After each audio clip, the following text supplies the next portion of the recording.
Mana eng yaxshi hayvonlardan bittasi burgut. Burgut 70 yil yashaydi. Lekin 40 yoshga borganda u qariydi.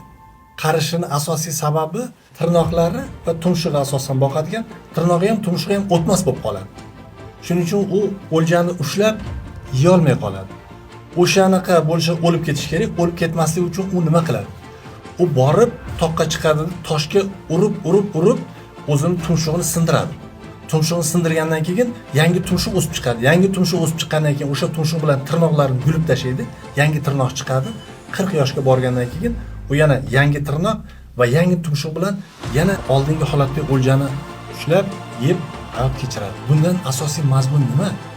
Biz yashayapmiz, qasdir yoshga yetdik, lekin zamondagi yangiliklarni qilishimiz uchun miyamizni perezagruzka qilishimiz kerak. Mana misol uchun yosh kattalar, kompyuterni men uncha bilmayman, Instagramni bilmayman, yoshlarga qarab o'rganaman yoki o'g'lim qilib berdi deydi. Yo'q, biz shuni perezagruzka qilishimiz kerak. Burgut qilyapti-ku. Biz nimaga o'zimiz miyamizni perezagruzka qilib, shu hozirgi innovatsion texnologiyani o'zlashtirmaymiz?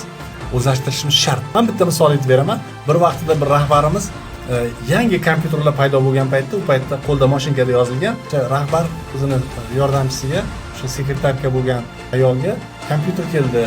Kompyuterda ishlang desa, men kompyuterda ishlashni bilmayman, mashinkada yozaman desa, u kishi aytganki, agar kompyuter ishlamasangiz, ishdan bo'shaysiz degan. Qarasa 2 kundan keyin kompyuterda yozyapti.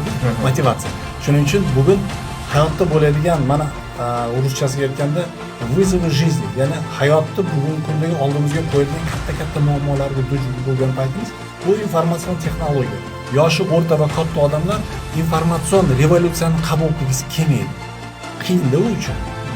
Shuning uchun miyani perezagruzka qabul qilib yangi bosqichga o'tishimiz kerak.